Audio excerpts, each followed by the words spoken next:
Hello mga kabady. Ayan, magluluto tayo kabady ng chicken feet. Unang-una, initin natin yung kawali mga kabady.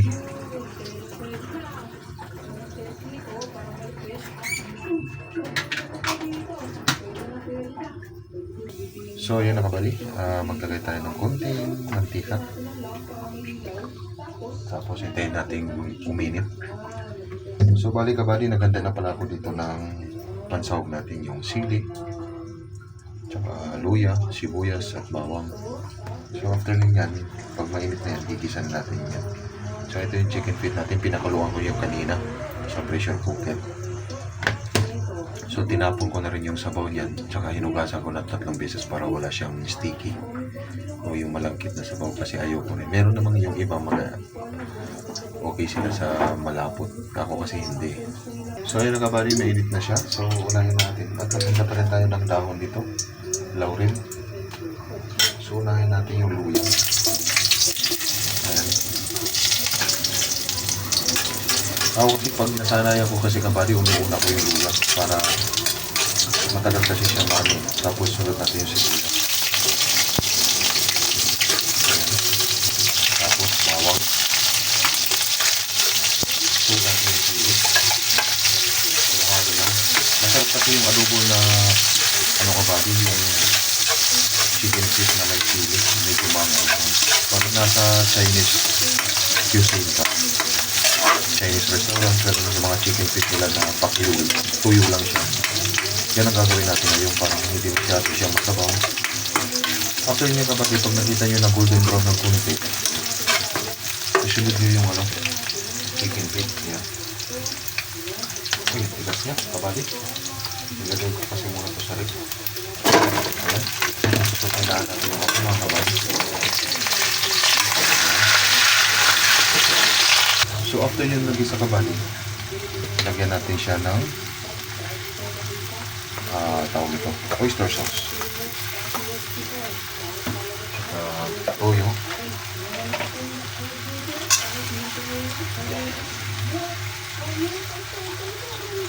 Ito kasi yung style ko na pagluluto kabady.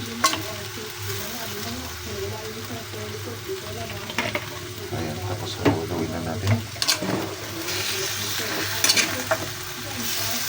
Saka malambot naman yan siya. So, sinix nyo na yung tubig sa paglagay. Huwag na masyadong marami kasi pangit na rin kasi yung durog.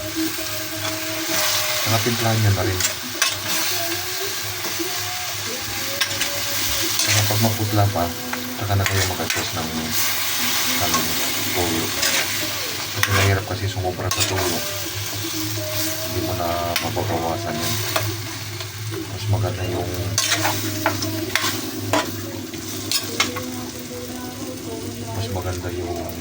kulang kaysa sobra. At least pag kulang, madadagdagan mo siya. So ayan kabady, i-check nyo itong laurel kabady. Minsan kasi may mga stapler dito. Nahalo natin dyan sa ano natin. Meron na kasi ako napapanood dyan. Nahalo at nakain. Mahirap yung kabady, yung mga stapler. Kaya ugaliin yung i-check isa-isa.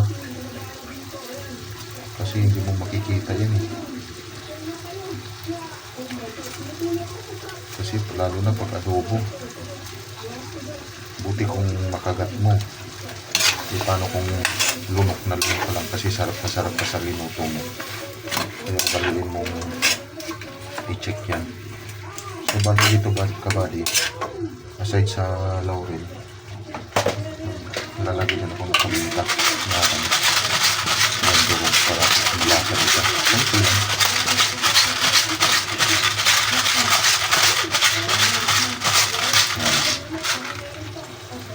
So hintayin natin siyang kumulo kabady. Takpan muna natin.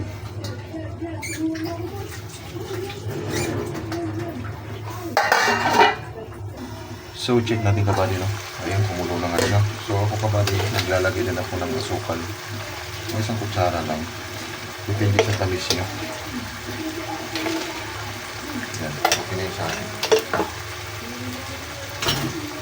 So wala-walawin natin. Ayan na. Masarap yan pag hindi masyadong masabaw. Tsaka masarap din yung durog na ito. Huwag na masyadong durog. Tama-tama lang. Ayan na. forma na siya mga kabady. Ayan ang pagluto ng chicken feet. So hintayin natin kabady. So check natin kabady. No? Ayan. Okay na siya kabady. Tama-tama lang yung sabaw natin. So natimplahan ko na rin to. So okay na yung kabady. Yan ang pagluto ng tamang chicken feet. Huwag masyadong maraming sabaw. Ayan, tama-tama na yung lasa kabady. So maraming salamat mga kabady. Don't forget to like, share, and follow na rin sa ating mga munting reels. Tsaka pa-follow na rin sa TikTok at saka sa YouTube natin. Tsaka sa Facebook natin mga kabady. Maraming salamat at God bless po sa inyong lahat. Don't forget to like, share, and follow. Muli, maraming salamat mga kabady.